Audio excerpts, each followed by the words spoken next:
Done है। Please sir. तो इस सेशन को मैं शुरू करता हूं। एक बहुत इंपॉर्टेंट एक बात जो हमको समझनी होगी इस सेशन को आगे बढ़ाने से पहले, हमारा जो भी एजुकेशन सिस्टम है या जो भी बचपन से आज तक हमारी कंडीशनिंग हुई है, वो पूरा फोकस सिर्फ एक ही चीज के ऊपर है, वो है कि पैसा कमाओ।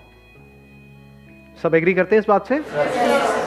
तो पैसा कमाने पे तो सबका फोकस है, लेकिन कुछ ऐसा है जो इससे बहुत इंपॉर्टेंट है, उस पर किसी का फोकस नहीं है। पैसा कमाने से भी ज्यादा जो इंपॉर्टेंट है वो है कि आपने कितना पैसा बचाया।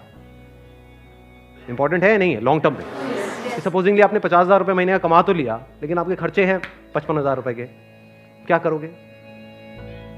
तो कितना आपने कमाया उससे ज्यादा इंपॉर्टेंट है आपने कितना बचाया। कितना बचाया इससे भी ज्यादा इंपॉर्टेंट है कि जो बचाया उसको किस तरीके से इन्वेस्ट किया। ये कितने लोग समझ पा रहे हैं इस बात को? बट ये हमको कहीं नहीं सिखाया जाता है। स्कूल्स में, कॉलेजेस में, घर पे भी इसकी इतनी बात नहीं होती है कि पैसे को इन्वेस्ट कैसे करना है, स्मार्टली कैसे इन्वेस्ट करना है। क्योंकि अगर आपको स्मार्टली इन्वेस्ट करना आता है और आप मान लो महीने का, मैं बहुत बड़ी बात नहीं करता, 2-3 हज़ार रुपए भी इन्वेस्ट करते रहते हो अभी से, इस एज ग्रुप से, which is around 25 years 30 years, तो आने वाले 20 साल बाद, 30 साल बाद पता है आपके अकाउंट में कितना पैसा हो सकता है? अगर स्मार्टली इन्वेस्ट करते हो तो करोड़ों रुपए हो सकते हैं। तो this topic today is extremely important, चाहे आप मेल हो चाहे फीमेल हो। और जरूरी नहीं है ये उन्हीं लोगों के लिए है जिनकी एज ग्रुप 25 साल है, 30 साल है, 35 साल है, क्योंकि इन बातों को सीखना एक्चुअल में जरूरी है at as young of age as possible.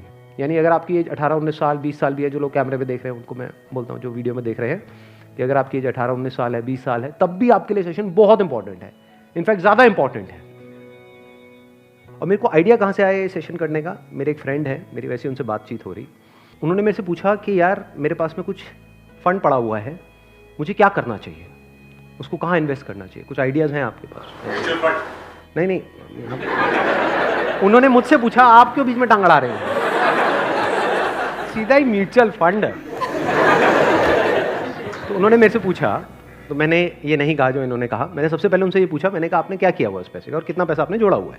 तो उन्होंने बताया मेरे अकाउंट में अराउंड 4-5 लाख रुपए पड़ा हुआ है। मैंने कहा अकाउंट में मतलब? कहते सेविंग्स अकाउंट में। And it's a huge blunder. और आप में से भी बहुत सारे लोगों के अकाउंट में पैसा पड़ा हुआ, कितने ऐसे हैं यहां पर? सेविंग अकाउंट में इंटरेस्ट कितना है पता है? 3%, 3.5%। इन्फ्लेशन कितनी है?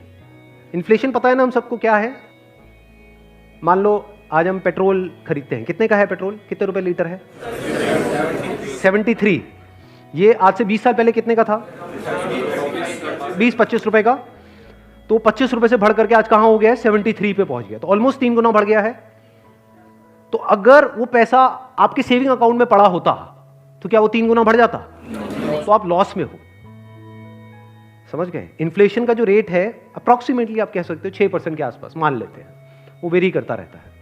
बट अगर 6% इन्फ्लेशन है और 3% आप अर्न कर रहे हो उस पैसे पे, तो आप कमा नहीं रहे हो, आप गंवा रहे हो, क्योंकि उस पैसे की वैल्यू कम होती चली जा रही है और आप खुश हो रहे हो कि मैं पैसा जोड़ रहा हूं। आप जोड़ नहीं रहे हो, आप बेवकूफी कर रहे हो।